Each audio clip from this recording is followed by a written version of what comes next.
কয়েকদিন পরেই বছর ঘুরবে। বাঙালির ঘরে ঘরে হবে নববর্ষের সূচনা। কয়েকদিন পরেই শুরু হবে বাঙালির নতুন বঙ্গাব্দের ক্যালেন্ডার। কিন্তু মেষ রাশির মানুষজনদের জন্য কেমন কাটবে এই নতুন বছর? আদৌ কি ভালো কাটবে, নাকি ভয়ঙ্কর পরিণতি হবে মেষ রাশির জাতকদের? প্রিয় দর্শক, দেবলোকের পথের পর্দায় আমরা নতুন একটি সিরিজ নিয়ে হাজির হয়েছি, যেখানে কেবলমাত্র মেষ রাশি নিয়েই নয়, যতগুলি রাশি, সব রাশির সম্পর্কে আমরা বিস্তারিতভাবে তুলে ধরব। আর তাই এর জন্য আমাদের একটা আলাদা প্লেলিস্ট করাও থাকছে। সুতরাং এখন আপনিও আমাদের চ্যানেলটিকে সাবস্ক্রাইব করে আমাদের পাশে থাকতে পারেন, তাই একদম মিস করবেন না।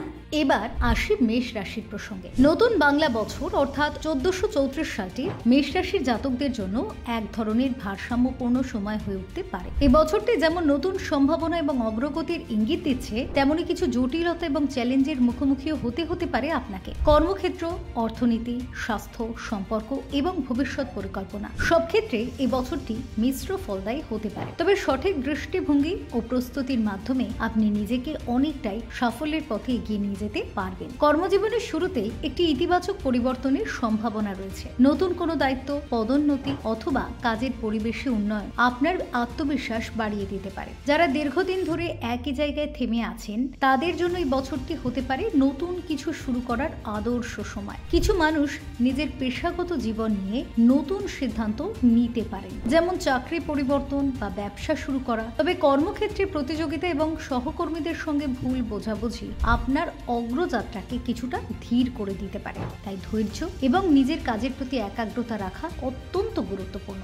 আর্থিক দিক থেকে এই বছরটি মোটের উপর শুভ বলা যায়। বছরের প্রথম দিকে আয় বাড়ার সম্ভাবনা রয়েছে, বিশেষ করে যারা ব্যবসায় যুক্ত, যাদের লাভবান হওয়ার সুযোগ কিন্তু থাকবে। পুরনো কোনো বিনিয়োগ থেকেও ফেরত পাওয়া বা লাভের মুখ দেখা যেতে পারে। তবে বছরের দ্বিতীয়ার্ধে কিছু অনাকাঙ্ক্ষিত খরচ দেখা দিতে পারে। হঠাৎ করে পারিবারিক দায়িত্ব, স্বাস্থ্যজনিত ব্যয় বা ব্যক্তিগত ভ্রমণের কারণে আপনার আর্থিক ভারসাম্য কিছুটা নষ্ট হতে পারে। ফলে আগে কিছু অর্থ সঞ্চয় করে রাখা বুদ্ধিমানের কাজ হবে। স্বাস্থ্যের দিকে নজর দিলে দেখা যাবে যে বছরের শুরুটা তুলনামূলকভাবে ভালো কাটলেও পরবর্তীতে কিছু শারীরিক সমস্যা দেখা দিতে পারে। অতিরিক্ত চাপ, অনিদ্রা বা হজমজনিত সমস্যাগুলি মাথাচাড়া দিতে পারে যদি আপনি নিজের প্রতি যত্ন না নেন। মানসিক চাপ কমাতে নিয়মিত বিশ্রাম, সঠিক খাদ্যাভ্যাস এবং পর্যাপ্ত ঘুম অপরিহার্য। কর্মব্যস্ততার মাঝেও নিজের জন্য কিছু সময় বের করা প্রয়োজন, যাতে শরীর ও মন দুই সুস্থ রাখা যায়। প্রেম এবং সম্পর্কের দিক থেকেও বছরটি মিশ্র হতে পারে। যারা প্রেমের সম্পর্কে রয়েছেন, তাদের মধ্যে সম্পর্কের গভীরতা বাড়তে পারে, তবে মাঝে মধ্যেই মত পার্থক্য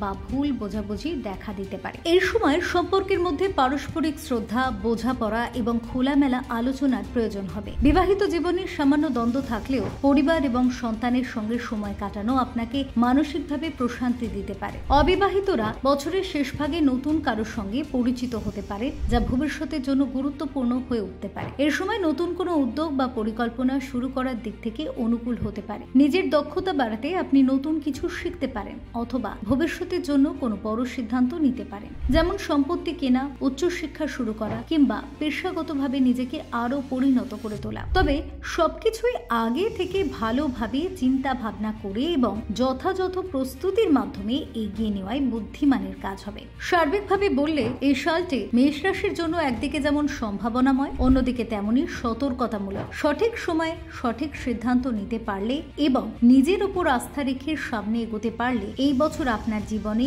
নতুন দিগন্তের সূচনা হতে পারে। সাফল্য এবং স্থিতির জন্য প্রয়োজন হবে ধৈর্য, বুদ্ধিমত্তা এবং আত্মবিশ্বাস। তাই কখনো হাল ছাড়বেন না।